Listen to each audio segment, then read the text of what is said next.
Shiva khawatir kalau di masa depan Chandra Smith masih akan mengincar ibunya. Oleh karena itu, dia memutuskan untuk memperbesar dampak dari kejadian ini. Dengan cara ini, perhatian seluruh negeri akan tertuju pada masalah ini. Tidak akan ada yang berani melakukan tindakan tercela di bawah sorotan publik seluruh negeri. Semakin besar kehebohan yang diciptakan, semakin sulit bagi kakeknya untuk bertindak sesuka hati. Dengan begitu, dia dan ibunya akan lebih aman.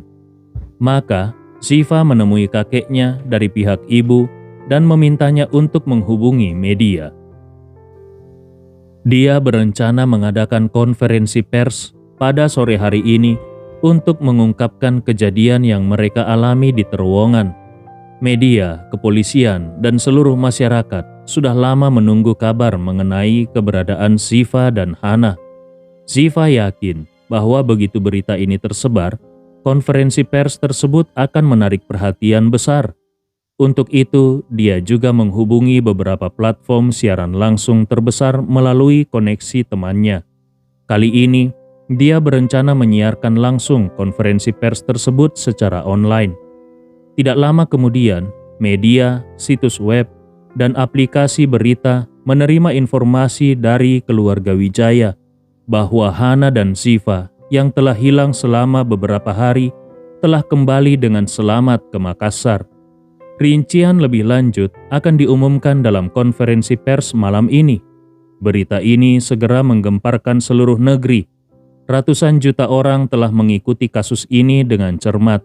Bahkan banyak netizen yang aktif berdiskusi tentang kemungkinan nasib Shiva dan Hana. Sebagian besar orang berasumsi bahwa ibu dan anak itu telah terbunuh. Namun, ada juga yang tetap percaya bahwa keajaiban bisa terjadi dan bahwa surga pasti akan melindungi ibu dan anak yang malang itu. Sekarang, misteri yang selama ini membuat banyak orang penasaran akhirnya terungkap. Ternyata, Hana dan Shiva benar-benar masih hidup. Seluruh masyarakat kini menantikan konferensi pers dan siaran langsungnya dengan penuh antusias. Mereka semua ingin melihat dengan mata kepala sendiri bahwa ibu dan anak itu benar-benar selamat. Sementara itu, kabar mengenai konferensi pers yang akan diadakan oleh Shiva sampai ke telinga Chandra Smith dan membuatnya panik. Dia bisa menebak kalau cucunya pasti sangat membencinya. Oleh karena itu, dia sudah bisa memperkirakan bahwa dirinya akan menjadi sasaran dalam konferensi pers Shiva. Meskipun namanya sudah tercemar habis-habisan, dia benar-benar tidak ingin kembali menjadi bahan hujatan seluruh negeri. Bagaimanapun juga, tidak peduli seberapa kuat mental seseorang, tetap saja ada batasannya. Kalau hanya beberapa orang yang sesekali mengutuk, itu masih bisa ditoleransi oleh kebanyakan orang. Namun, kalau puluhan orang mengutuk sepanjang hari, sebagian besar orang akan mulai merasa sangat tertekan. Apalagi kalau yang mengutuk adalah puluhan ribu, ratusan ribu, bahkan jutaan orang, dan semuanya mengutuk tanpa henti. Bahkan orang yang paling tebal muka pun tidak akan sanggup menahannya. Kalau kebencian bisa dianggap sebagai suatu bentuk energi, maka kebencian yang ditanggung oleh Chandra Smith bisa menutupi setengah dari wilayah negeri ini. Seiring waktu, tekanan mental ini telah sangat mengikis semangatnya. Bahkan, beberapa kali dia hampir menyerah dan berpikir untuk pergi saja ke sebuah pulau di Maladewa dan menikmati masa pensiun di sana. Untuk apa dia harus repot-repot mengurus semua ini? Namun, hasratnya terhadap kekuasaan masih begitu kuat. Akibatnya, dua keinginan ini sering berbenturan dalam pikirannya dan membuatnya merasa sangat tertekan. Hari ini, tiba-tiba mendengar kalau Shiva akan mengadakan konferensi pers, membuatnya langsung merasa gelisah. Maka, dia pun segera menelpon Josh dan langsung bertanya dengan cemas, "Josh, aku ingin tahu, apakah kau tahu apa yang ingin dikatakan adikmu dalam konferensi pers malam ini? Belakangan ini Josh sibuk mengurus konser. Sejak pagi buta dia sudah pergi ke lokasi untuk mengawasi persiapan. Meskipun dia sempat melihat berita tentang adiknya yang akan mengadakan konferensi pers, dia belum sempat bertanya langsung tentang rencana Ziva. Maka dia berkata kepada Chandra Smith, "Kakek, hari ini aku sedang sibuk mengurus sesuatu, jadi aku belum sempat berbicara dengan Ziva. Kalau begitu, bagaimana kalau aku menelpon dulu dan menanyakan langsung kepadanya?" Chandra Smith langsung menolak, "Jangan telepon. Banyak hal tidak bisa disadari hanya dari percakapan lewat telepon. Begini saja, kau segera pulang dan temui Ziva secara langsung. Sebisa mungkin hindari ibumu dan kakek dari pihak ibumu. Tanyakan langsung kepada Ziva secara pribadi. Aku harus tahu apa yang dia rencanakan secepatnya, agar aku bisa bersiap." Chandra Smith benar-benar takut Ziva akan langsung menyerangnya dalam konferensi pers nanti. Kalau orang luar yang menghujatnya itu hanya umpatan dari banyak orang yang tidak terkoordinasi. Tapi kalau Ziva sendiri yang memimpin hujatan terhadapnya, maka kemarahan jutaan orang di seluruh negeri akan langsung mengarah kepadanya. Saat itu bisa jadi akan ada orang-orang yang turun ke jalan sambil membawa spanduk untuk mencaci makinya. Josh menyadari betapa seriusnya kecemasan kakeknya. Maka dia segera berkata, "Baik kakek, aku akan segera pulang dan segera memberi kabar kalau ada perkembangan." Chandra Smith mengingatkan, "Aku tidak hanya ingin kau mencari tahu rencana Ziva, tetapi juga berusaha membujuknya untuk meredam kebencian. Kau harus memberitahunya bahwa dia adalah bagian dari keluarga Smith, bukan keluarga Wijaya. Dia dan keluarga Smith adalah satu kesatuan, maju bersama atau jatuh bersama. Sekarang keluarga Smith sedang dalam kesulitan. Kita tidak bisa terus menghabiskan energi dengan konflik internal." Josh langsung mengangguk. "Aku mengerti kakek, jangan khawatir. Aku akan mencoba membujuknya." Chandra Smith menghela nafas panjang, lalu berkata dengan suara lemah, "Baiklah, kau harus berusaha semaksimal mungkin untuk membujuknya, agar menangani hal ini dengan lebih lunak. Kalau kau bisa meyakinkannya, kakek pasti akan memberikan imbalan yang pantas untukmu." Mendengar ini, hati Josh berdebar penuh harapan. Dia langsung menyanggupi dan segera bergegas pulang. Sementara itu, di kediaman keluarga Wijaya, Ziva mengunci dirinya di kamar. Dia sibuk menyusun naskah untuk konferensi pers malam ini. Konferensi pers ini adalah langkah pertama dalam rencana 3 tahunnya, sehingga memiliki makna yang sangat penting baginya. Maka, dia tidak boleh melakukan kesalahan sedikit pun. Di luar pintu, Josh mengetuk perlahan dan berkata, "Ziva, bolehkah aku masuk?" Begitu mendengar suara kakaknya, ekspresi Ziva langsung menjadi dingin. Dalam beberapa hari terakhir, dia sudah menduga bahwa hubungan antara kakaknya dan kakeknya Chandra Smith sangat erat. Bahkan kemungkinan besar, Josh sudah sepenuhnya berpihak pada kakek mereka itu. Namun, dia tidak memiliki bukti kuat untuk membuktikannya. Jadi, hari ini juga menjadi kesempatan baginya untuk menguji Josh. Dia tahu bahwa sejak pagi, Josh pergi ke lokasi konser untuk mengurus persiapan konser Mary Kalista. Karena itu, dia berpikir kalau setelah mendengar kabar tentang konferensi persnya, Josh tiba-tiba meninggalkan pekerjaannya dan buru-buru pulang, maka kemungkinan besar sekitar 70% Josh sudah berpihak pada kakek mereka. Dan kalau Josh tidak hanya buru-buru pulang, tetapi juga membela kakek mereka di hadapannya dan memohon agar dia memaafkan kakek mereka, maka itu berarti 100% Josh sudah berkhianat. Kalau memang begitu, Ziva bukan hanya akan mulai sangat waspada terhadap kakaknya, tetapi juga tidak akan bisa memaafkan kakaknya. Karena bagi Ziva, tindakan kakeknya kali ini benar-benar tidak berperi kemanusiaan. Kakeknya ikut hampir saja membunuh ibu dan dirinya sendiri. Dalam situasi seperti ini, kakaknya seharusnya berdiri di pihak yang benar, berada di sisi ibu dan dirinya, lalu bersama-sama melawan kakek mereka. Dalam situasi yang sangat jelas seperti ini, kalau Josh malah memilih membela kakek mereka, maka itu membuktikan bahwa di mata Josh, uang dan status sudah lebih penting daripada keadilan dan hubungan keluarga sedarah. Kalau itu benar, maka kakaknya bukan lagi seorang manusia yang memiliki hati nurani. Setidaknya, Josh bukan lagi kakak seperti yang dia bayangkan di dalam hatinya. Ziva menutup naskahnya dengan dingin, lalu mengusap wajahnya yang terasa kaku dan dingin.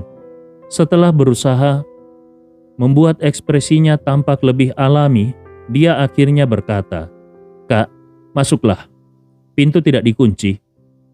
Josh segera mendorong pintu dan masuk. Begitu masuk, dia langsung mengunci pintu dari dalam, lalu memandang Ziva. Setelah memastikan ekspresinya tidak menunjukkan tanda-tanda mencurigakan, dia tersenyum dan berkata, "Ziva, kenapa tiba-tiba kau ingin mengadakan konferensi pers?" Ziva menjawab dengan serius. Peristiwa besar terjadi di dalam terowongan waktu itu. Seluruh negeri memperhatikan keadaan aku dan ibu. Aku rasa perlu memberikan penjelasan kepada publik, agar semua orang yang peduli dengan kami bisa merasa tenang. Josh mengangguk ringan dan tersenyum. "Oh, jadi begitu. Kau benar. Sejak kejadian itu, seluruh rakyat benar-benar mengkhawatirkan kalian berdua. Banyak orang bahkan secara sukarela mencari berbagai petunjuk yang berharga. Di internet, banyak kelompok diskusi yang menganalisis kejadian ini bersama-sama. Mereka benar-benar peduli. Kita memang perlu memberitahu mereka bahwa kau dan ibu sudah kembali dengan selamat." Ziva mengangguk, lalu dia pura-pura penasaran dan bertanya, "Oh iya, Kak, bukankah tadi kau sibuk di lokasi konser? Hanya karena hal ini kau sampai buru-buru pulang?" Josh tersenyum dan berkata, Aku juga khawatir padamu. Aku takut kalau kau terlalu emosional saat menyampaikan dan menyiapkan konferensi pers. Jadi, aku datang untuk melihatmu." Ziva berkata dengan suara pelan, "Kak, terima kasih." Josh mengusap kepala adiknya. Kita ini saudara. Tidak perlu terlalu sopan." Kemudian dia bertanya, "Oh iya, dalam konferensi pers nanti, apa saja yang akan kau sampaikan?" Ziva menjawab dengan santai, "Sebenarnya tidak banyak, hanya 3 poin utama. Pertama, tentu saja aku ingin memberitahu semua orang bahwa aku dan ibu sudah kembali dengan selamat, supaya mereka bisa tenang. Kedua, aku ingin mengungkapkan bahwa kami diselamatkan oleh seseorang yang misterius, sekaligus berterima kasih kepadanya. Selain itu, aku ingin menjawab rasa penasaran publik tentang bagaimana kami bisa selamat dari kecelakaan yang begitu fatal. Dan yang ketiga, aku ingin menyatakan sikapku terhadap kejadian ini. Bagaimanapun juga, seluruh negeri sudah tahu bahwa keluarga Smith berada di balik peristiwa ini. Bahkan semua orang tahu bahwa kakek adalah dalangnya. Jadi aku ingin secara terbuka mendesaknya untuk meminta maaf dan menyerahkan diri ke polisi. Bagaimanapun juga, dia sudah terlibat dalam percobaan pembunuhan yang disengaja."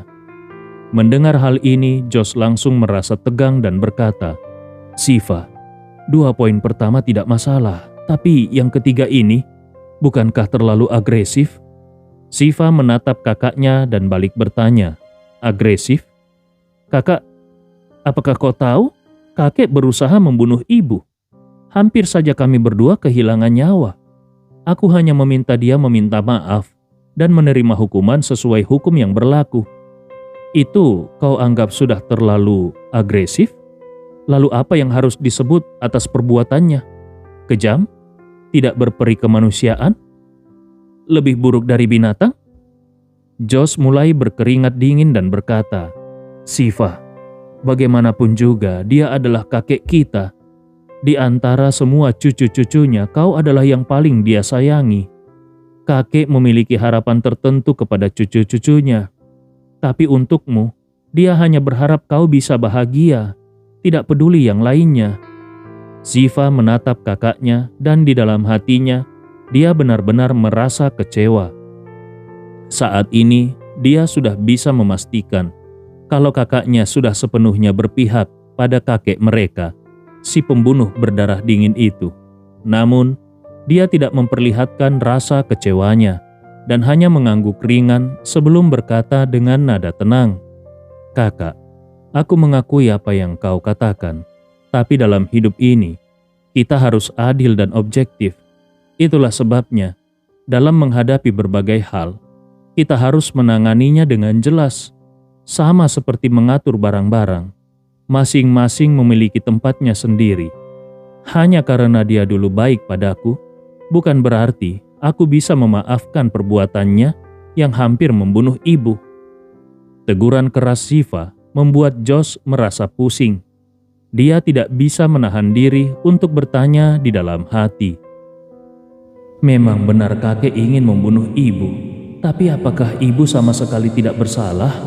Sebagai menantu keluarga Smith, pikirannya selalu tertuju pada pria bernama Sandi Rewa yang sudah meninggal.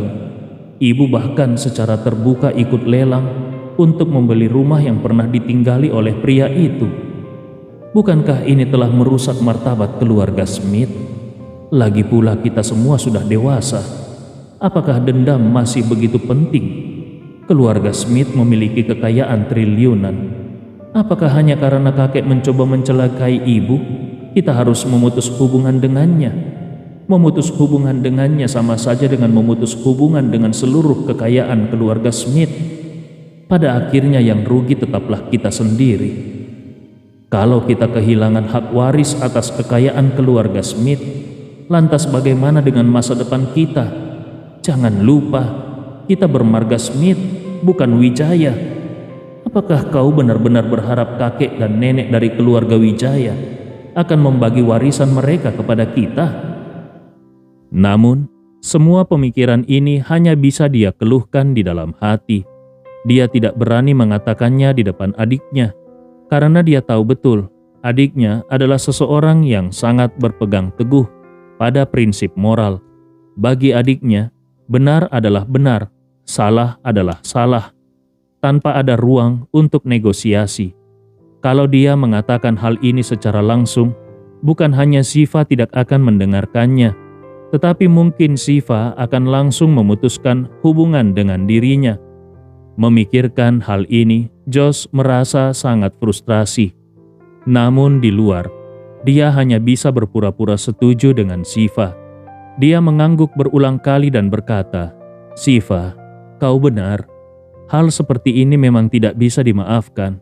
Bukan hanya kau, aku juga tidak bisa memaafkannya."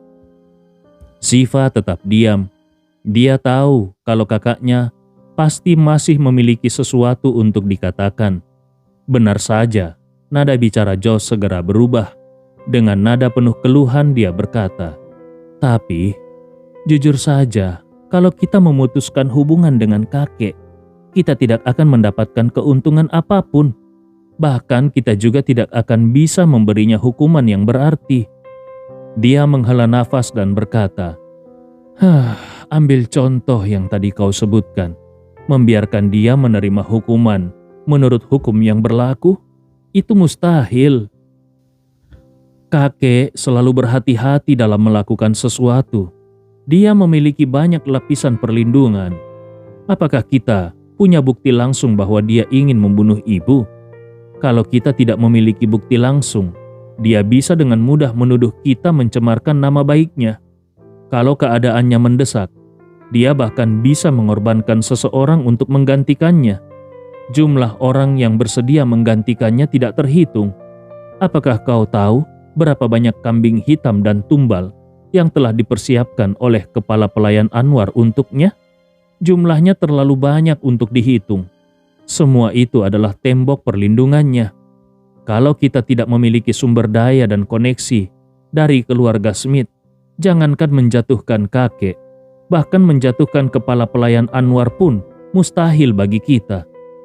Ziva mendengarkan dengan tenang. Setelah Josh selesai berbicara, dia menatap Josh dan bertanya, "Kapan aku pernah bilang bahwa aku ingin menjatuhkannya?" Josh terkejut dan bertanya, "Lalu, untuk apa semua ini?" Ziva menjawab dengan serius, "Aku ingin mengungkap kebenaran. Mungkin dia memiliki banyak cara untuk menghindari hukuman. Tetapi kau harus tahu, kalau aku tidak menuntut keadilan, dia bahkan tidak perlu repot untuk menghindar. Aku menginginkan keadilan, bukan hanya keadilan dalam hasil akhir, tetapi juga keadilan dalam proses dan prosedur. Aku tahu keadilan dalam hasil sangat sulit dicapai, tetapi keadilan dalam prosedur adalah sesuatu yang masih bisa aku perjuangkan. Oleh karena itu, hari ini, aku akan mulai dengan mengajukan tuntutan terhadapnya." Josh merasa semakin pusing. Dia tahu bahwa sebenarnya Ziva tidak memiliki pengaruh besar sebelumnya. Keluarga Smith selalu sangat berhati-hati dalam menyembunyikan informasi pribadi keturunannya. Dunia luar sama sekali tidak tahu siapa saja anggota keluarga Smith, apalagi mengenal nama Josh atau Ziva. Namun, keadaan sekarang berbeda. Insiden kecelakaan di terowongan sudah dijuluki sebagai insiden Putri Diana. Selain itu, pengakuan video dari dalang utama sudah tersebar luas ke publik. Di era internet yang semakin maju ini, masyarakat semakin haus akan keadilan dan kebenaran. Setiap kali terjadi kasus yang membangkitkan kemarahan publik, bahkan meskipun korbannya hanyalah orang biasa, kejadian itu bisa menimbulkan gelombang protes besar-besaran di dunia maya.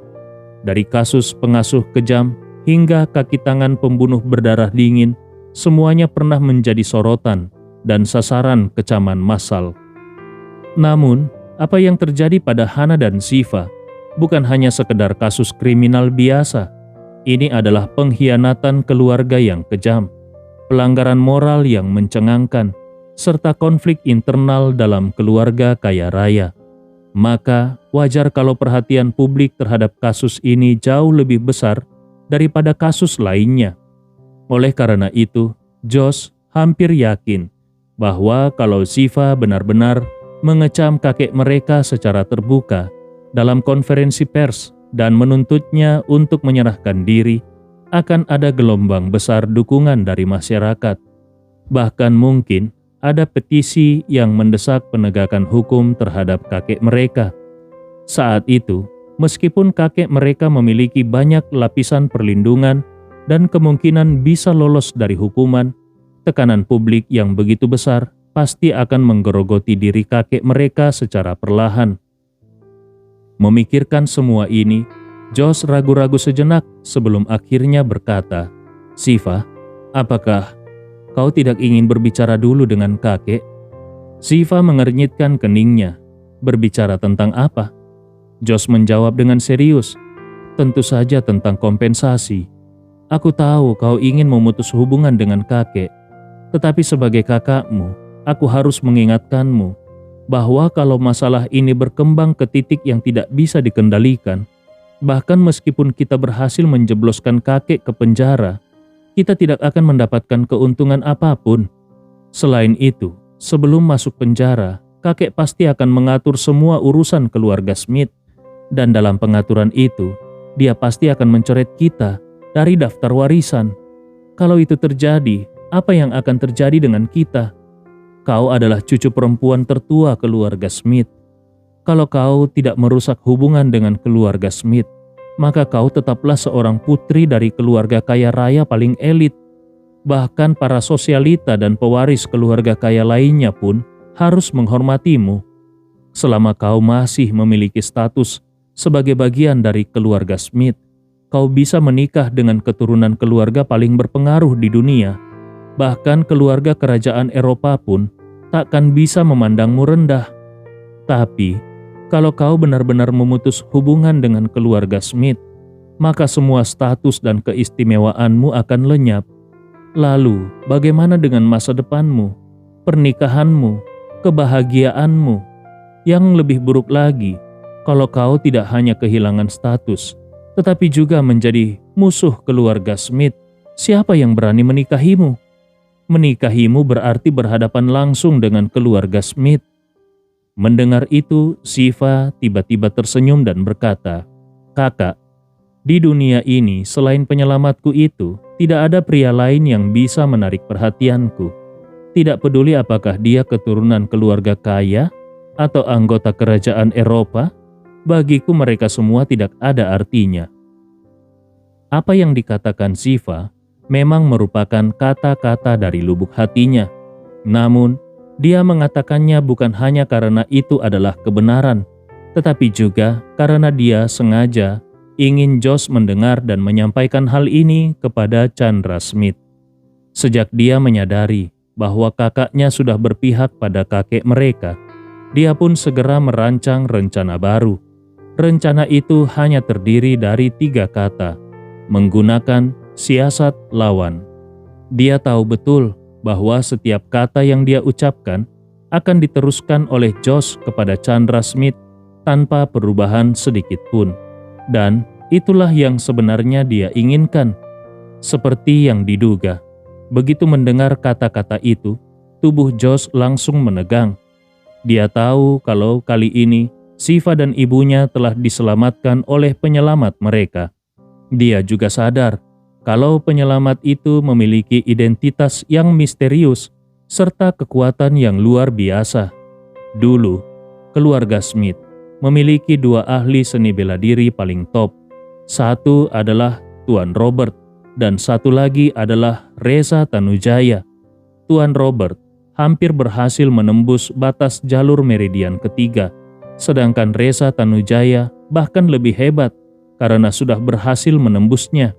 Namun meskipun kuat, kemampuan Reza Tanujaya hanya setara dengan seorang jonin dalam dunia ninja Jepang. Sementara itu, penyelamat mereka di Jepang pernah dengan mudah membantai beberapa ninja, termasuk seorang jonin.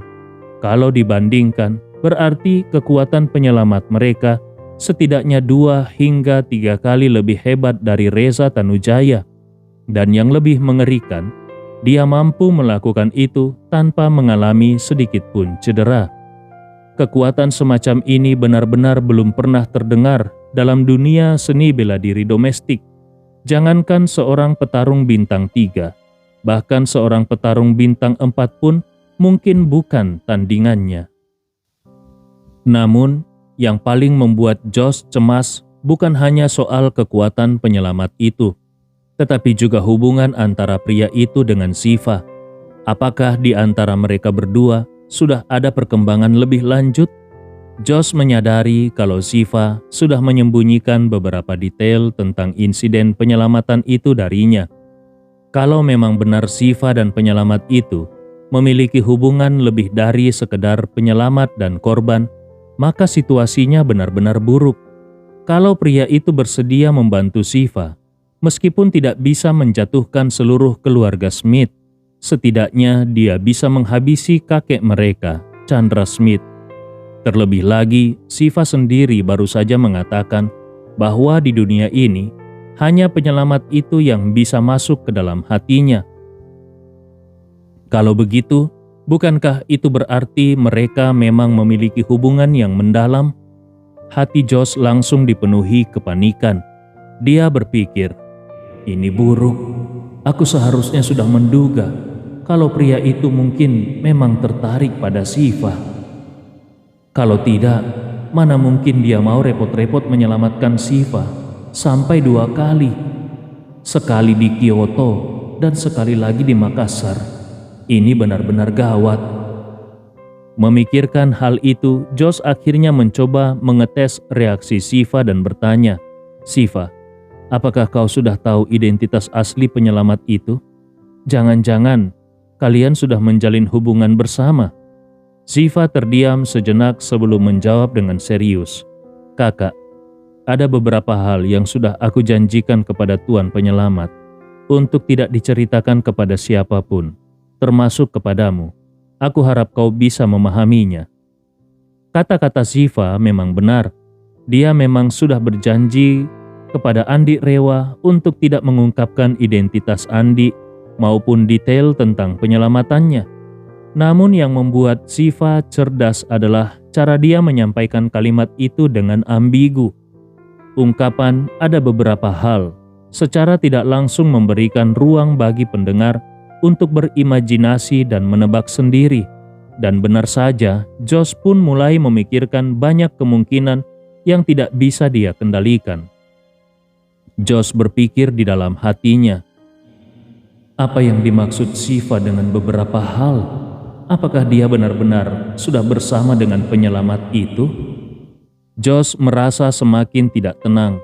Dia buru-buru berkata, "Lihat dirimu sendiri. Bahkan dengan kakakmu pun, kau masih begitu menjaga jarak. Kalau kalian benar-benar bersama, maka kelak dia adalah adik iparku. Ayah kita masih belum diketahui keberadaannya. Kalau sampai kalian menikah dan kita masih belum menemukan ayah, mungkin akulah yang harus menyerahkan tanganmu kepada pria itu. Apa yang perlu kau sembunyikan dariku?" Siva menjawab dengan sangat serius, "Kak, kalau aku benar-benar memiliki kehormatan seperti yang kau katakan, bisa melangkah ke pelaminan bersama Tuan Penyelamat, tentu aku tidak akan menyembunyikannya darimu. Tapi untuk saat ini waktunya belum tiba." Menyadari bahwa adiknya tidak akan memberikan informasi lebih lanjut, Josh berusaha mencoba pendekatan lain. Dia berkata dengan nada melankolis, "Sebenarnya, sejak zaman dahulu, kisah pahlawan menyelamatkan wanita selalu menjadi bagian tak terpisahkan dari sastra. Hal ini sangat bisa dimengerti. Bagaimanapun juga, wanita mana yang tidak akan tergerak oleh orang yang menyelamatkan hidupnya?" Siva mengikuti alur pembicaraan kakaknya.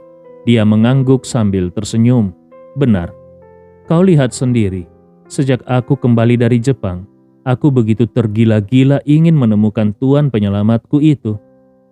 Sampai-sampai mataku hampir buta karena terlalu sering menonton rekaman CCTV bandara. Pada akhirnya, utang budi karena diselamatkan benar-benar meninggalkan jejak yang sangat dalam di hati seorang wanita." Setelah berkata demikian, Siva tidak bisa menahan diri untuk tidak bersyukur. Tuhan masih berbaik hati padaku.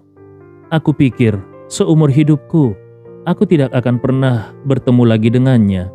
Tapi ternyata dia sekali lagi menyelamatkanku di Makassar. Josh semakin penasaran dan bertanya, "Ngomong-ngomong, aku selalu ingin tahu satu hal.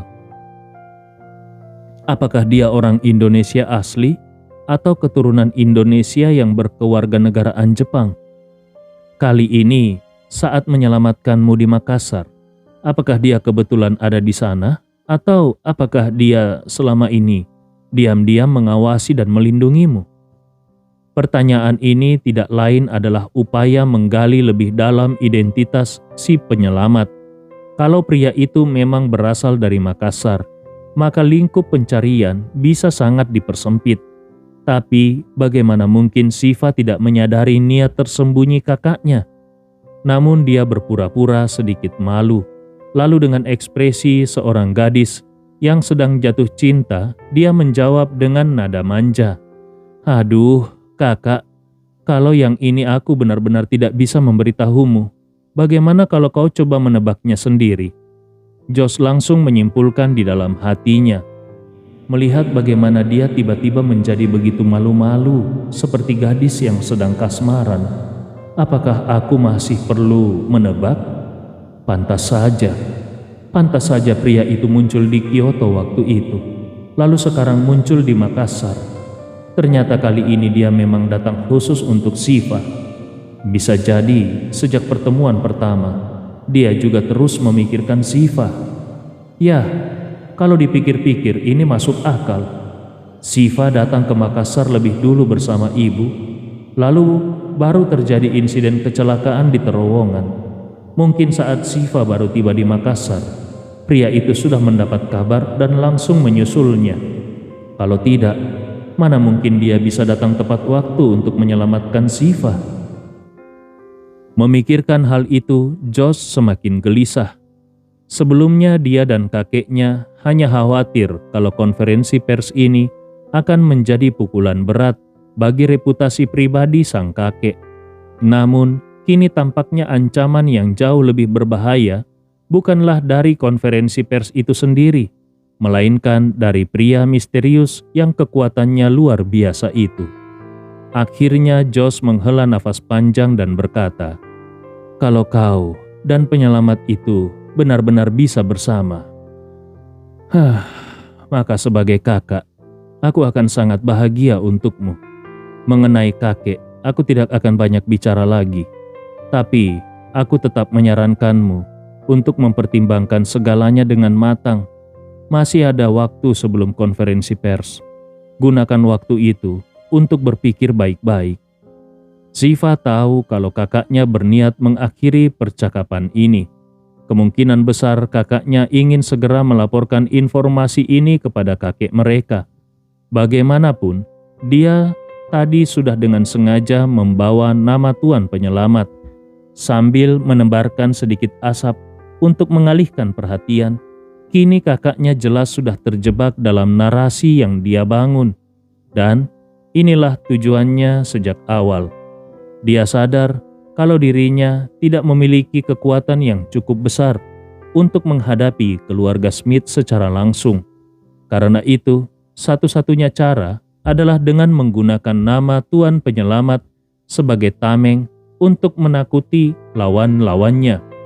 Meskipun di dalam hatinya ada sedikit rasa bersalah, setidaknya dia tidak mengkhianati Andi dengan membocorkan informasi pribadi Andi. Maka dia berkata dengan tenang, "Kakak, lebih baik kau jangan ikut campur dalam masalah ini. Biarkan aku yang menanganinya sendiri." Josh melihat betapa tangguh pendirian adiknya dan merasa tidak ada gunanya membujuk lebih jauh. Yang lebih penting baginya sekarang adalah segera melaporkan informasi penting ini kepada kakek mereka, Chandra Smith, dan melihat bagaimana tanggapan beliau. Karena itu, dia memilih untuk tidak berkata lebih jauh dan hanya menghela nafas. Pikirkan baik-baik. Kalau kau ada pemikiran lain, kau bisa berdiskusi denganku.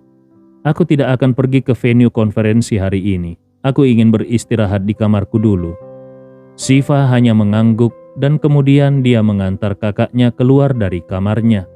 Begitu pintu tertutup, ekspresinya langsung berubah menjadi dingin. Sementara itu, Josh yang kembali ke kamarnya sudah tidak bisa lagi menyembunyikan kecemasannya. Ziva benar-benar memahami sifat Josh. Begitu kembali ke kamarnya, hal pertama yang dilakukan Josh adalah segera melaporkan seluruh isi percakapannya dengan adiknya kepada Chandra Smith. Ketika Chandra Smith mendengar kalau Ziva berencana untuk menggelar konferensi pers malam ini guna menuntut dirinya agar menerima hukuman hukum, kegelisahannya langsung memuncak.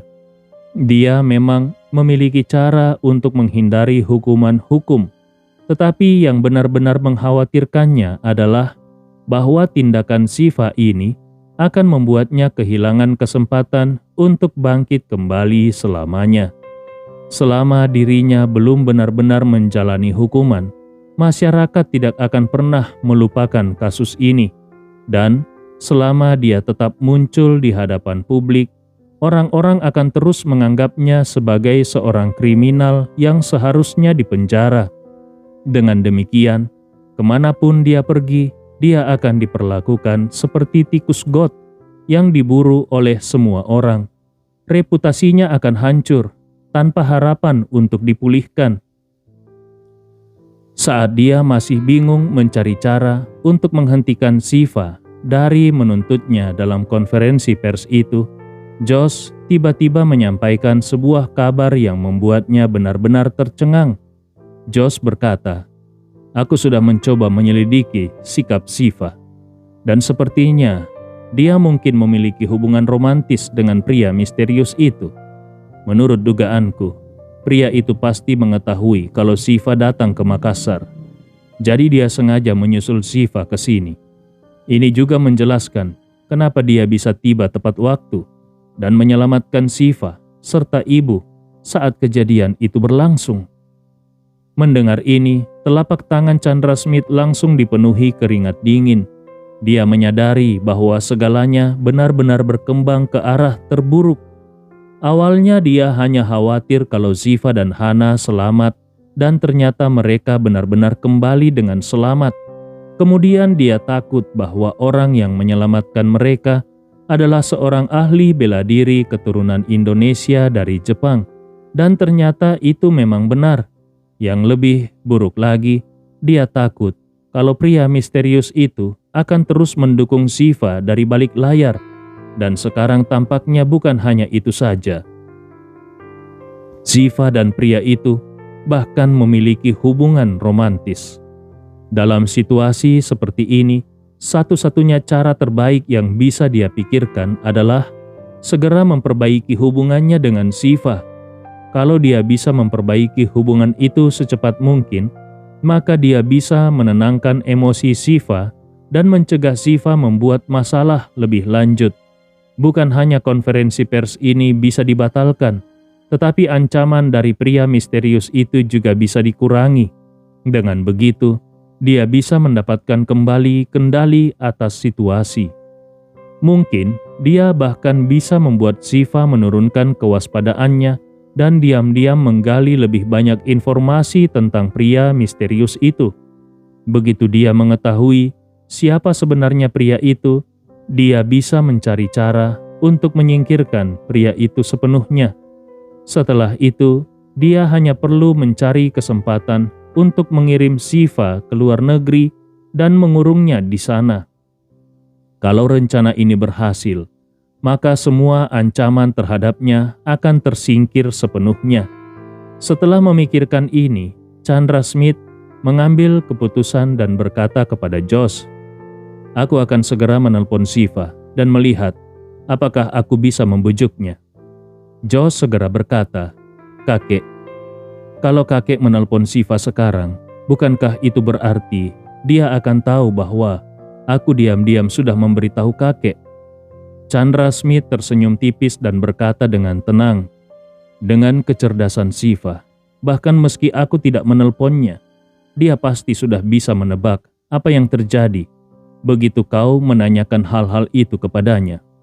Kemudian dia menghela napas panjang dan melanjutkan, "Mungkin alasan Shiva memberitahumu semua ini adalah agar kau bisa menyampaikannya kepadaku, sehingga dia bisa menggunakannya untuk menawar sesuatu denganku."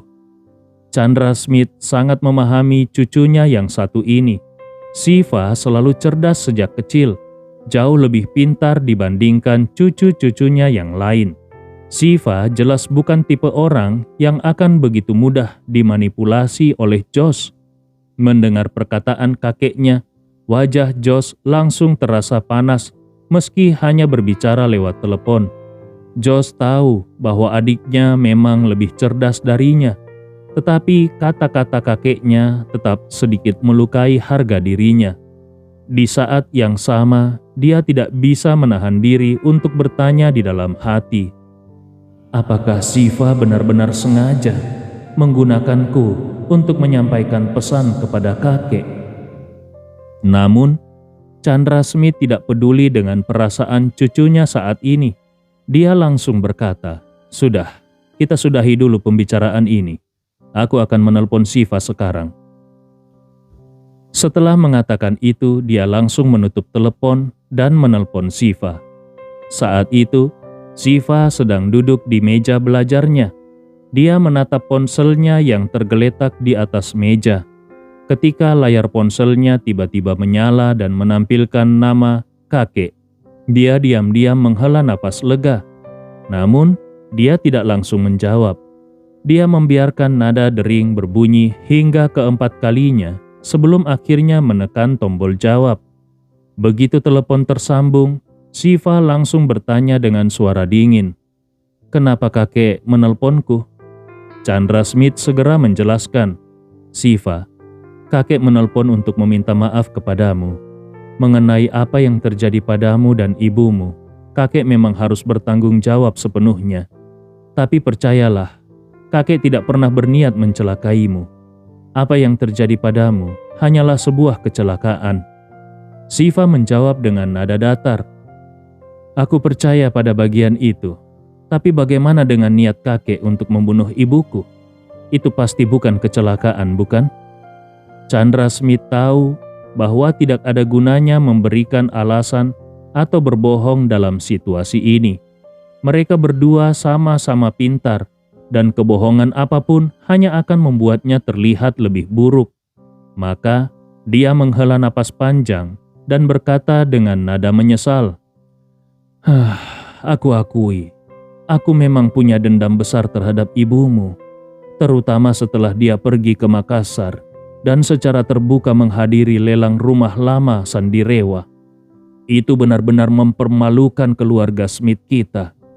Aku terlalu marah saat itu dan membuat keputusan yang tidak bijak. Aku hanya berharap kau bisa sedikit memahami situasiku." Siva menjawab dengan tenang, "Benar, mungkin keputusan ibuku memang kurang pantas, tapi aku tidak berpikir dia salah.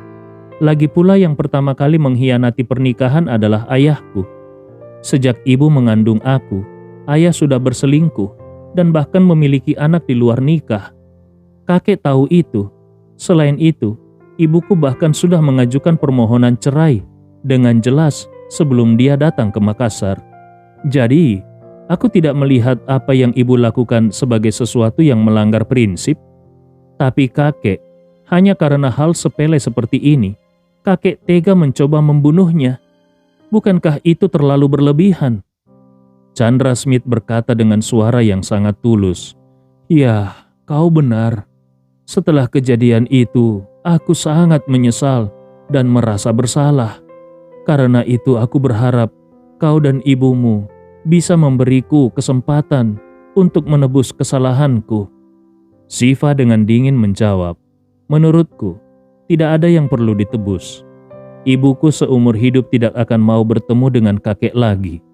Dan aku sendiri juga tidak berniat bertemu dengan kakek dalam waktu dekat." Kemudian dia menambahkan, "Meskipun aku adalah cucu kakek, di lubuk hatiku, aku tetap berharap kakek berani menghadapi tanggung jawab dan konsekuensinya dengan menyerahkan diri ke polisi." Mendengar kata-kata itu, hati Chandra Smith dipenuhi amarah. Namun dia tidak berani menunjukkannya sedikit pun. Dia hanya berkata dengan nada tidak berdaya, "Siva, bagaimanapun juga, aku adalah kepala keluarga Smith. Aku harus memimpin keluarga ini maju ke depan. Dan aku juga membawa citra serta status keluarga Smith. Kalau aku masuk penjara, itu bukan hanya akan merugikan keluarga Smith, tetapi juga tidak akan membawa keuntungan apapun bagimu."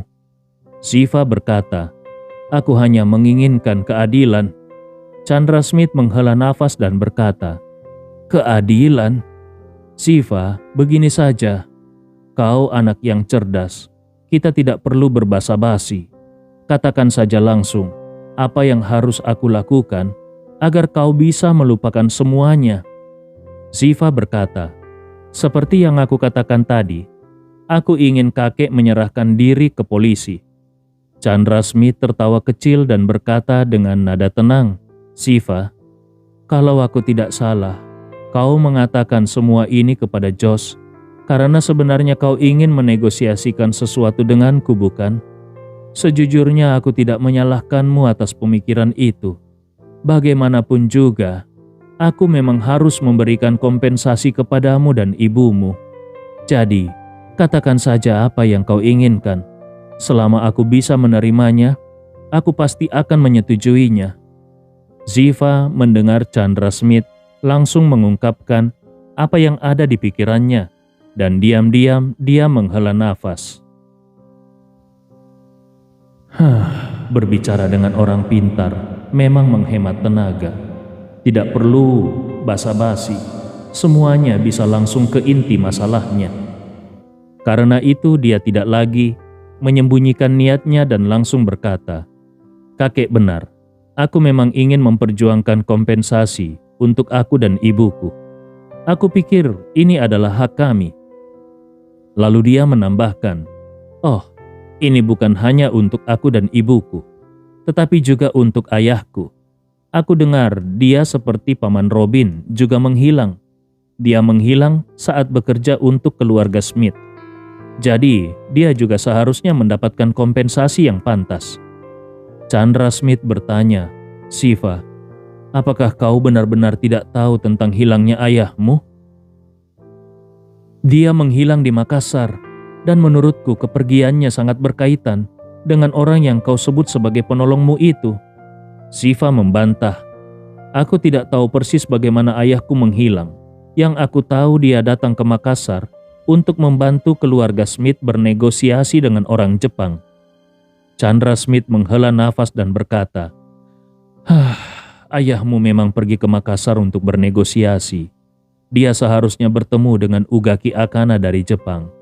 Tetapi sebelum dia sempat bertemu, dia sudah menghilang. Lebih aneh lagi, sebelum menghilang, dia menggunakan otoritasnya untuk mentransfer 10 miliar dari keluarga Smith ke rekening luar negeri yang tidak dikenal. Aku curiga dia mungkin diculik." Lalu dia bertanya, "Apakah kau benar-benar tidak tahu tentang ini? Apakah kau tidak pernah bertanya pada penolongmu? Atau dia memang tidak pernah memberitahumu?" Shiva dengan tenang menjawab, "Dia tidak memberitahuku, tapi aku rasa dia tidak punya alasan untuk menargetkan ayahku. Ayahku tidak pernah menyinggungnya, dan insiden yang aku dan ibuku alami juga tidak ada hubungannya dengan ayahku." Mendengar ini, ekspresi wajah Chandra Smith langsung berubah. Dia berpikir, Shiva mengatakan bahwa ayahnya tidak pernah menyinggung penolongnya karena ayahnya tidak terlibat dalam insiden ibu dan anak itu. Bukankah ini secara tidak langsung menudingku? Dengan kata lain, karena aku yang merencanakan pembunuhan terhadap Hana, maka aku yang menyinggung orang itu. Apakah ini berarti dia berencana untuk membalas dendam padaku juga? Nada ancaman yang tersembunyi dalam kata-kata Shiva membuat kepala Chandra Smith semakin pusing. Namun sekarang, dia tidak berani bersikap keras terhadap Shiva.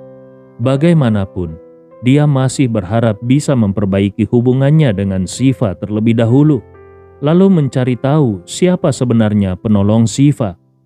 Kalau dia bisa memberikan petunjuk kepada Jonan agar Jonan menggunakan ilmu mistiknya untuk menyingkirkan orang misterius itu, maka semua masalahnya akan terselesaikan.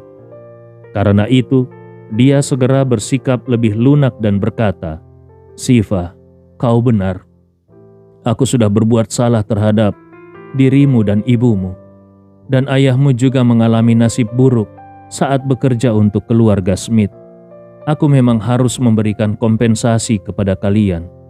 Lalu Chandra Smith menambahkan, "Shiva, apapun yang kau inginkan sebagai kompensasi, katakan saja. Selama aku bisa melakukannya, aku pasti akan menyetujuinya."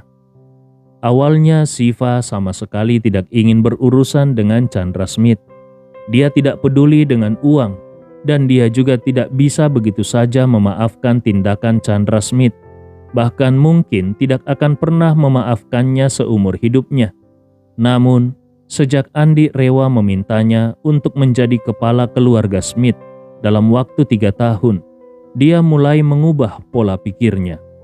Dulu dia tidak pernah berambisi dalam keluarga, tidak pernah berebut kekuasaan, dan tidak pernah menonjolkan diri. Tetapi sekarang dia ingin mengubah cara berpikirnya.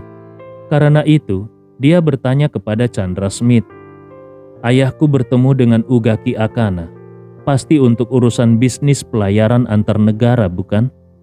Chandra Smith mengakui, "Benar, bisnis pelayaran antar negara keluarga Smith saat ini telah dihentikan. Pemerintah tidak puas dengan keluarga Smith. Jadi, hingga kini mereka belum memberikan izin lagi. Ayahmu pergi ke Jepang untuk mencoba memindahkan kapal dan sumber daya kita ke sana. Dengan memanfaatkan izin pelayaran, jalur pelayaran, dan pelabuhan Jepang, agar bisnis ini tetap berjalan. Sayangnya, Siva langsung berkata, "Begini saja, aku ingin keluarga Smith menyerahkan bisnis itu kepadaku. Mulai sekarang, semua bisnis pelayaran antar negara milik keluarga Smith akan aku kelola, dan semua sumber daya yang terkait juga akan aku kendalikan. Selain itu, aku juga menuntut agar operasional dan keuangan sepenuhnya aku kelola secara independen.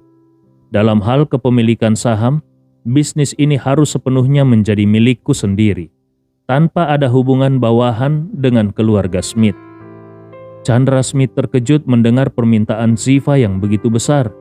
Dia berpikir di dalam hati, gadis ini benar-benar ingin mengambil alih seluruh bisnis pelayaran antar negara keluarga Smith. Aset di sektor ini saja sudah melebihi 300 miliar. Itu setidaknya lebih dari 20% dari total kekayaan keluarga Smith. Meminta bagian sebesar ini dalam satu tarikan napas. Ambisi gadis ini memang cukup besar. Sebagai orang yang sangat terobsesi dengan kekuasaan, Chandra Smith tidak pernah rela membiarkan siapapun merebut kekuasaan darinya.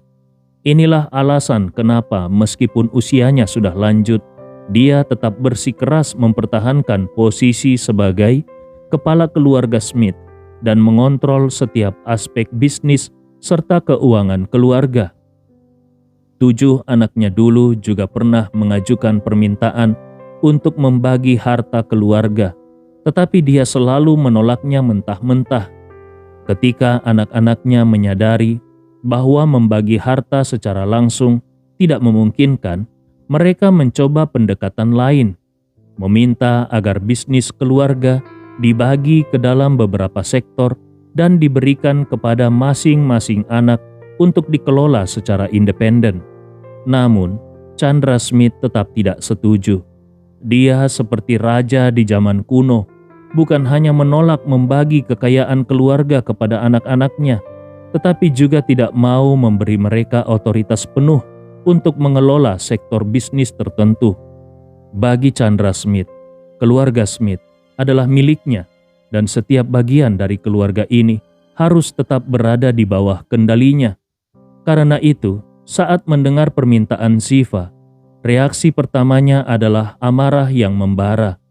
Kalau ini terjadi di masa lalu, jangankan Ziva, bahkan kalau anak kandungnya sendiri berani meminta sesuatu sebesar ini, dia pasti sudah menampar mereka dan mengusir mereka ke luar negeri. Namun, situasinya sekarang sangat berbeda. Berbagai ancaman yang mengintai membuatnya harus mempertimbangkan permintaan Ziva dengan sangat serius. Dia berpikir, kalau aku tidak setuju dan dia benar-benar mengadakan konferensi pers malam ini, reputasiku akan hancur tanpa bisa dipulihkan lagi. Selain itu, bagaimana kalau orang yang melindungi Ziva benar-benar berniat membalas dendam kepadaku? Sebelum Guru Joe berhasil menyingkirkan orang itu, aku tidak punya pilihan selain setuju dengan tuntutannya. Terlebih lagi, bisnis pelayaran keluarga Smith saat ini hampir sepenuhnya berhenti beroperasi. Bahkan kalaupun aku memberikannya kepadanya, untuk sementara waktu, dia tidak akan bisa membuat banyak kemajuan atau meraih keuntungan besar. Begitu aku berhasil menyingkirkan ancaman di belakangnya, aku bisa dengan mudah merebut kembali bisnis ini. Setelah mempertimbangkan semuanya, Chandra Smith akhirnya menggertakkan giginya dan berkata, "Baik, kakek setuju. Mulai sekarang, bisnis pelayaran keluarga Smith adalah milikmu. Kalau memungkinkan, datanglah ke Sulawesi Utara untuk bertemu dengan kakek. Aku akan menyiapkan semua dokumen dan kontrak, lalu menyerahkannya langsung kepadamu." Ziva menjawab, "Kakek, sejujurnya, aku masih menyimpan dendam terhadapmu. Jadi untuk saat ini aku belum siap untuk bertemu langsung denganmu. Mengenai kontrak, aku akan mengutus seorang pengacara untuk mengurusnya." Chandra Smith terdiam selama 3 detik sebelum akhirnya berkata dengan cepat, "Tidak masalah. Kalau begitu, aku akan mengirim Anwar. Kau bisa mengatur pengacaramu untuk berkoordinasi dengannya. Setelah semua proses selesai, bisnis pelayaran keluarga Smith akan sepenuhnya menjadi milikmu. Pengorbanan besar yang dilakukan Chandra Smith membuat Shiva akhirnya bisa menghela nafas lega. Dulu baginya keadilan prosedural dan hasil akhir yang murni tanpa manipulasi adalah prinsip yang tidak bisa dikompromikan. Namun sekarang, selama dia bisa mencapai tujuan yang diinginkannya, dia bersedia berkompromi dan bernegosiasi, dan tujuan utamanya saat ini adalah mendapatkan bisnis pelayaran keluarga Smith. Meskipun sektor bisnis ini tengah terpuruk akibat keputusan buruk Chandra Smith, tetapi Shiva yakin kalau dia bisa menghidupkannya kembali. Industri pelayaran internasional memiliki potensi besar dan keuntungan tinggi. Ini adalah sektor yang menjadikan sesuatu yang menjanjikan dan memiliki prospek cerah. Terlebih lagi, saat ini bisnis ini sedang dalam keadaan lumpuh, sehingga lebih mudah untuk diperoleh dari tangan kakeknya. Kalau dia meminta bisnis keluarga Smith yang sedang berjalan lancar dan menguntungkan, kakeknya pasti tidak akan setuju. Maka Shiva berkata kepada Chandra Smith, "Kakek, karena kita sudah mencapai kesepakatan, tolong kirimkan Tuan Anwar ke sini sebelum malam tiba. Aku ingin semua dokumen ditandatangani sebelum konferensi pers dimulai." Chandra Smith tidak membantah, dia langsung berkata, "Aku akan segera mengirim Anwar dengan helikopter. Kalau tidak ada kendala, dalam waktu 1 jam lebih sedikit, dia akan tiba." Shiva mengangguk, "Baik, aku akan menunggu kedatangan Tuan Anwar." Setelah menutup telepon, wajah Chandra Smith menjadi gelap. Dia bergumam dengan suara dingin, "Shiva, aku ingin kau bahagia dan sejahtera. Tapi rupanya kau benar-benar serakah. Hanya karena menggenggam sedikit bukti atas kelemahanku, kau langsung menggigit dan menelan dagingku sebesar ini. Kau benar-benar membuatku tercengang." Setelah itu dia mengatupkan giginya rapat-rapat, lalu meraih telepon di mejanya dan menekan tombol panggilan cepat. Begitu tersambung, dia langsung berkata, "Anwar, datang ke ruang kerjaku sekarang juga." Setengah menit kemudian, Anwar mengetuk pintu sebelum masuk dengan sikap hormat. "Tuan memanggilku?" Chandra Smith dengan suara dingin memberikan perintah, "Bawa direktur hukum bersamamu. Siapkan semua dokumen saham, anggaran dasar perusahaan, serta cap perusahaan pelayaran kita. Setelah itu pergi ke Makassar secepatnya." Anwar terkejut, "Tuan, kenapa Tuan menyuruh kami membawa semua dokumen itu ke Makassar?" Dengan gigi yang hampir bergemelutuk, Chandra Smith menjawab, "Aku ingin kalian ke Makassar untuk menyerahkan bisnis pelayaran kepada Shiva. Mulai sekarang, bisnis itu sepenuhnya miliknya." Anwar hampir menjatuhkan rahangnya karena kaget. Dengan suara tercekat dia berkata, "Tuan pasti bercanda bukan? Ini bisnis yang sangat besar. Bagaimana bisa Tuan menyerahkannya begitu saja?" Chandra Smith balas bertanya dengan marah, "Kalau tidak begitu, apa yang harus kulakukan?" "Shiva sudah berubah. Dia kini menggenggam reputasiku di tangannya. Kalau dia benar-benar menyampaikan di depan publik bahwa aku harus menyerahkan diri ke polisi, aku akan hancur. Tidak akan ada kesempatan bagiku untuk bangkit lagi. Selain itu, ada sosok misterius yang melindunginya. Sampai sekarang, aku masih belum yakin apakah kita bisa menyingkirkan orang itu sebelum dia mengambil tindakan terhadapku." Anwar buru-buru bertanya, "Tuan, bukankah Guru Jonan Abadi dari Inggris sudah tiba di Makassar? Apakah ada perkembangan dari pihaknya?" Chandra Smith menggeleng, "Belum ada. Ada begitu banyak penduduk kota ini. Mencari satu orang di antara mereka bukan perkara mudah. Dia butuh lebih banyak waktu."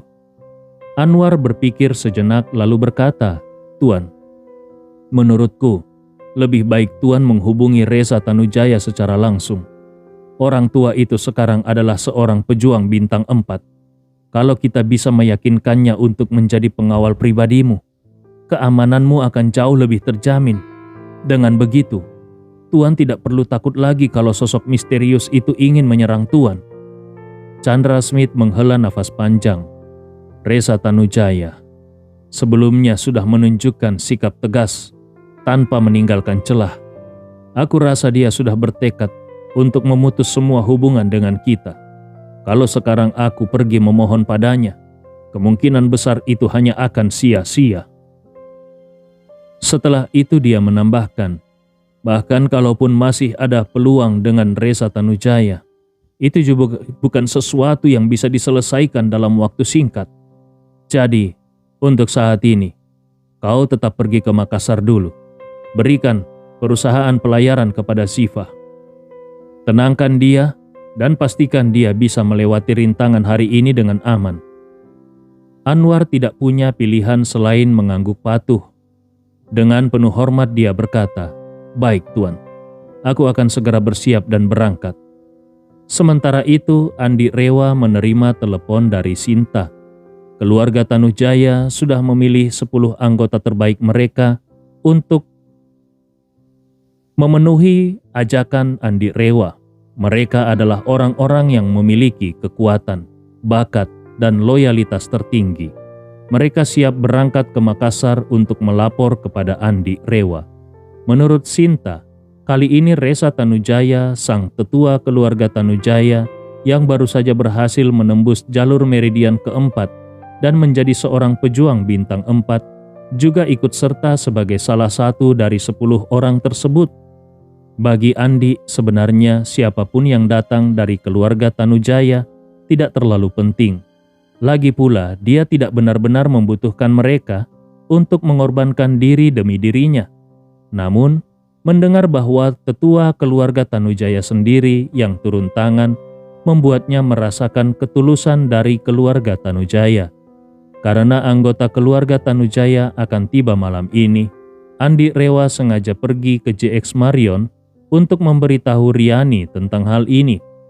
Saat mendengar kalau ibunya dan kakeknya akan datang, Riani begitu gembira hingga hampir melompat kegirangan.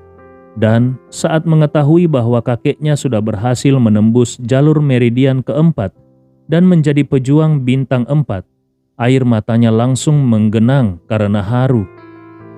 Dia menatap Andi dengan mata berkaca-kaca dan berkata dengan suara bergetar, "Menembus jalur meridian keempat dan menjadi pejuang bintang 4 adalah impian terbesar kakek seumur hidupnya. Setelah berusia 60 tahun dia sadar bahwa kemungkinan untuk mencapainya sangat kecil.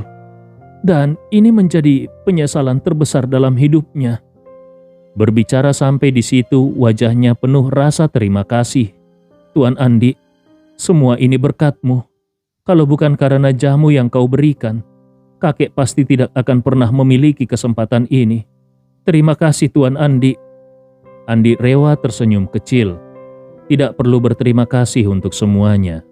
Meskipun aku bekerja sama dengan keluarga Tanujaya karena dirimu, ini tetaplah kerjasama yang adil. Bukan hanya bantuan sepihak dariku.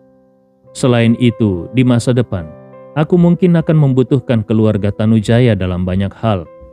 Selama mereka bersedia bekerja sama sepenuh hati, aku pasti akan memberi mereka lebih banyak kesempatan untuk berkembang. Kesempatan ini bukan hanya berupa uang atau ramuan jamu, tetapi bahkan bisa mencakup ajaran lengkap ilmu bela diri internal serta teknik kultivasi lainnya." Andi Rewa berhenti sejenak, lalu bertanya, "Dari pengamatanku, ilmu bela diri keluarga Tanujaya sepertinya berasal dari kitab yang tidak lengkap. Apakah aku benar?" Riani langsung mengangguk dengan kagum. "Tuan Andi memang luar biasa. Kau bahkan bisa melihat hal itu." Setelah itu dia menjelaskan dengan jujur, sebenarnya ilmu bela diri keluarga Tanujaya yang telah diwariskan selama ratusan tahun bukanlah teknik yang diciptakan oleh leluhur kami, melainkan itu adalah sesuatu yang diperoleh secara kebetulan. Saat pertama kali ditemukan, kitab itu memang sudah dalam keadaan tidak lengkap dan sebagian besar isinya hilang. Itulah sebabnya saat berlatih teknik ini, banyak batasan yang muncul. Kalau tidak berhati-hati, seseorang bisa mengalami gangguan energi internal yang bisa membahayakan nyawa. Andi Rewa mendengarnya sambil mengangguk, dan kemudian dia berkata, "Di masa depan, kalau waktunya sudah tepat, aku bisa memberikan keluarga Tanujaya satu teknik bela diri internal yang lengkap. Saat itu, mungkin mereka akan mampu naik ke tingkat yang lebih tinggi." Mendengar ini, Riani terkejut luar biasa sekaligus sangat gembira. Dia tidak meragukan kalau Andi Rewa memiliki teknik bela diri internal yang lengkap. Tetapi dia tidak menyangka bahwa Andi akan bersedia memberikannya kepada keluarga Tanujaya. Meskipun Andi Rewa tidak mengatakan akan memberikannya segera atau secara pasti, tetapi karena dia menyebutkan saat waktunya tepat, itu berarti selama kondisinya terpenuhi, dia benar-benar akan bersedia memberikan teknik tersebut kepada keluarga Tanujaya. Riani sangat memahami betapa pentingnya memiliki satu teknik bela diri internal yang lengkap.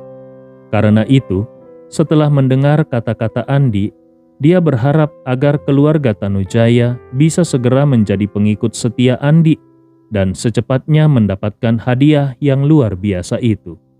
Saat Andi dan Riani sedang mengobrol santai, ponsel Andi Rewa tiba-tiba berdering menerima panggilan dari Sangkala. Hal ini membuat Andi merasa sedikit penasaran.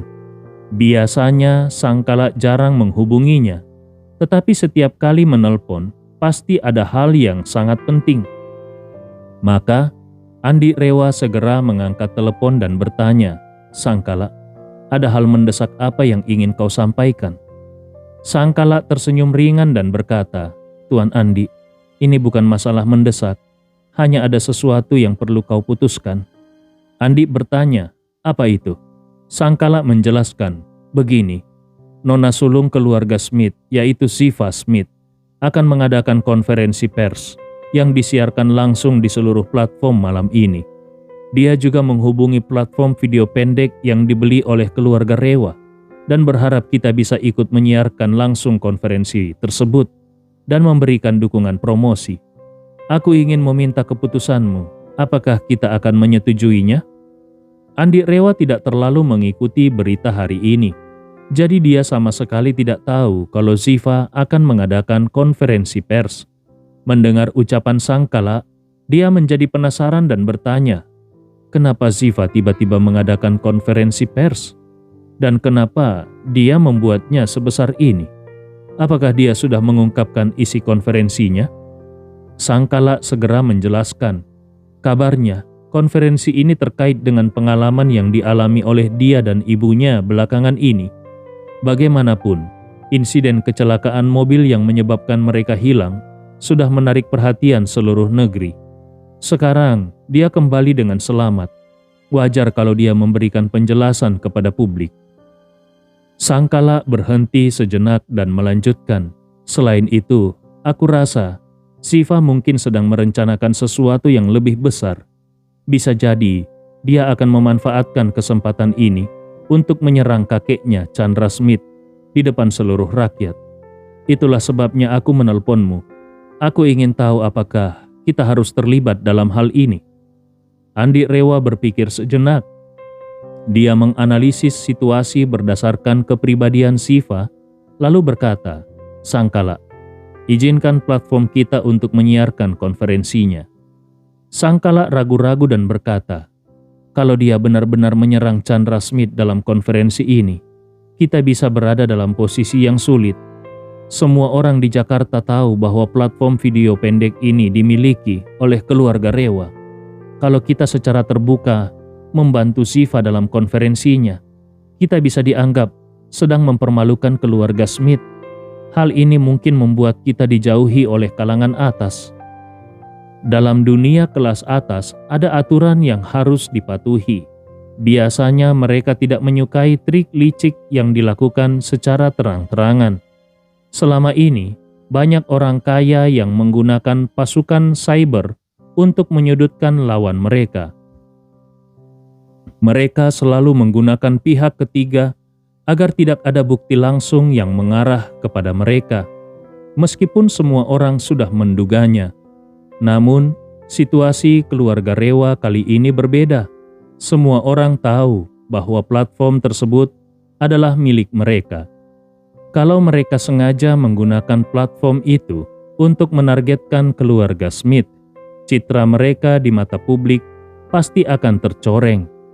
Andi Rewa tertawa kecil dan berkata, "Menurutku, Siva tidak akan menyerang kakeknya dalam konferensi ini. Jadi, izinkan saja platform kita untuk menyiarkannya." Sang Kalak terkejut dan bertanya, "Kenapa kau begitu yakin?" Andi Rewa tersenyum dan berkata, "Kalau aku harus menjelaskan alasannya, ceritanya akan panjang. Tapi percayalah padaku." Sang Kalak segera menjawab, "Baiklah, aku akan memberitahu mereka sekarang." Setelah menutup telepon, Riani yang berada di sisi Andi Rewa segera bertanya, "Tuan, apakah Kak Siva benar-benar akan mengadakan konferensi pers?" Andi Rewa tersenyum, "Benar, bukan hanya konferensi pers, tapi juga siaran langsung di seluruh platform. Dengan begitu banyak platform yang menyiarkan secara bersamaan, aku perkirakan setidaknya akan ada jutaan orang yang menontonnya secara langsung." Riani bertanya dengan bingung, "Lalu, kenapa kau yakin dia tidak akan menyerang Chandra Smith? Ini adalah kesempatan yang sempurna untuk menjatuhkan Chandra Smith dan mempermalukannya." Andi Rewa tersenyum tipis. "Sepertinya kakakmu lebih cerdas darimu." Riani menunduk malu dan berbicara dengan canda, "Bagaimana mungkin aku bisa dibandingkan dengan kakak Siva? Dia mendapatkan pendidikan elit sejak kecil dan lulus dari universitas ternama. Sementara aku hanya menyelesaikan 9 tahun pendidikan wajib dan bahkan tidak sempat bersekolah di SMA." Andi Rewa menggelengkan kepala sambil tersenyum. Ini tidak ada hubungannya dengan pendidikan formal. Yang penting adalah bahwa Siva tahu persis apa yang dia inginkan. Andi Rewa kemudian menjelaskan, "Semua orang mengira kalau konferensi pers ini adalah kesempatan emas bagi kakekmu, bagi kakakmu untuk menyerang Chandra Smith. Mereka yakin bahwa kalau Siva memanfaatkannya dengan baik, Chandra Smith pasti akan hancur dan tidak akan pernah bisa bangkit lagi. Tapi coba pikirkan baik-baik. Apa keuntungan dari semua itu bagi Siva, kakakmu?" Riani semakin bingung dan menatap Andi dengan penuh pertanyaan. "Setidaknya ini adalah kesempatannya untuk membalas dendam. Menyerang musuhnya adalah bentuk pembalasan, bukan?" Andi Rewa menggelengkan kepalanya dan berkata, "Kalau Siva melakukannya, itu hanya akan meningkatkan kebencian terhadap Chandra Smith. Tapi selain itu, tidak akan ada efek nyata lainnya. Bahkan, itu tidak akan membuat Chandra Smith kehilangan 1 sen pun. Jadi, itu tidak akan ada gunanya." Andi Rewa melanjutkan, "Ini berbeda dengan saat aku mengungkapkan rencana jahat Chandra Smith sebelumnya. Sebelum aku mengungkapkannya, dia memiliki reputasi yang sangat tinggi, dihormati, dan dikagumi oleh banyak orang. Begitu kebusukannya terungkap, dia langsung jatuh dari tahtanya, dan keluarga Smith mengalami pukulan besar. Itulah yang menyebabkan bisnis pelayaran mereka dihentikan. Itu adalah hukuman dari pihak berwenang. Tetapi sekarang, Chandra Smith sudah jatuh sekali. Bahkan kalaupun Siva berdiri di depan umum dan memakinya habis-habisan, itu hanya seperti menyiram air dingin pada seseorang yang sudah terjatuh. Itu tidak akan membuatnya jatuh lebih dalam lagi. Jadi, daripada menyiram air dingin yang tidak ada gunanya, lebih baik menggunakan kesempatan ini untuk menuntut sesuatu darinya." Riani terkejut dan berseru, "Tuan Andi, maksudmu kakak Siva ingin berdamai dengan Chandra Smith?" Andi Rewa melambaikan tangannya dan berkata, "Secara tampilan, itu terlihat seperti perdamaian. Tetapi sebenarnya, Ini seperti memotong daging dari tubuh Chandra Smith dengan pisau tumpul. Andi Rewa melanjutkan, dalam negosiasi ini, Chandra Smith pasti akan mengalami kerugian besar. Setelah kesepakatan tercapai, mereka mungkin tampak seperti telah mencapai suatu pemahaman. Tetapi pada kenyataannya, hubungan kakek cucu mereka benar-benar akan berakhir. Setelah ini, mereka bukan lagi keluarga. Mereka akan menjadi musuh yang sebenarnya. Riani bertanya dengan khawatir, kalau begitu, bukankah ini akan membuat kakak Siva berada dalam bahaya di masa depan?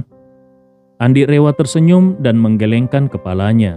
Tidak, Chandra Smith mungkin bisa menyingkirkan siapapun, tetapi dia tidak akan berani menyentuh Siva. Jangan lupa, di belakang Siva ada aku. Sampai Chandra Smith menemukan cara untuk menyingkirkanku, dia tidak akan berani menyentuh Siva sedikit pun.